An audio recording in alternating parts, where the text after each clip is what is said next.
Hello বন্ধুরা, তোমরা কেমন আছো? আশা করি সবাই ভালো আছো আর সুস্থ আছো। আমরাও ভালো আছি। তো আমি রূপা, আমি নিয়ে চলে এসেছি তোমাদের কাছে আরও একটা নতুন ভিডিও নিয়ে।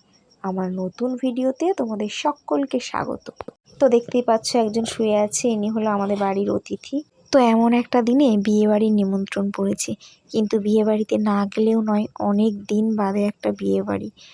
তো আমরা কিন্তু ফাইনালি রেডি হয়ে চলে এসেছি, এসে ফুচকা খাওয়াও শুরু করে দিয়েছি।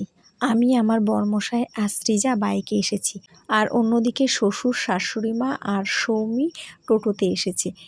তো আর একটা বিষয় যা হলো, নৈহাটি স্টেডিয়ামে সেদিন তিনটে বিয়ে ছিল। শ্বশুর শাশুড়ি মা আর সৌমি অন্য একটা বিয়েবাড়ি গিয়ে উপস্থিত। এদিকে আমি আর তোমাদের দাদা ভাই খাওয়া দাওয়া শুরু করে দিয়েছি।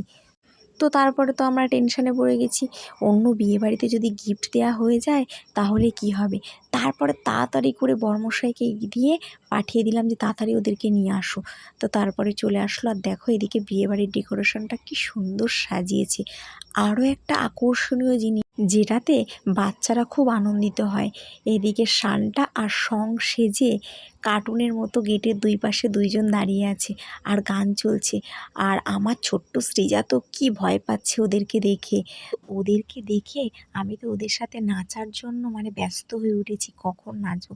তো চলো কনেকে দেখতে কেমন লাগছে একটু দেখায়। কনে সাজ সেজে স্নেহাকে খুব সুন্দর লাগছে। তো আমি কখন থেকে ওয়েট করছি একটু ছবি ভিডিও তুলবো, কিন্তু সুযোগ আর পাচ্ছিলাম না। আলটিমেটলি সুযোগ পেলাম। তো তারপরে আমি আর সৌমি একটু ছবি ভিডিও তুলে নিলাম। আর তারপরে এই যে আমার বান্ধবী ঝিলিক ও তার ননদ সবাই মিলে একটু ভিডিও তুলে নিলাম। যতই হোক, একই বিয়েবাড়িতে এসে কোনো ভিডিও তুলবো না তাই কখনো হয়। এদিকে বললাম, তোমাদের প্রথমেই বলে দিয়েছি যে অতিথি বাড়িতে রেখে এসেছি, তাই তাড়াতাড়ি না খেতেও বসে গেছি। অনির্বাণ আর স্নেহার শুভ বিবাহ, সত্যি ওদের জন্য রইল অনেক অনেক শুভেচ্ছা, অভিনন্দন।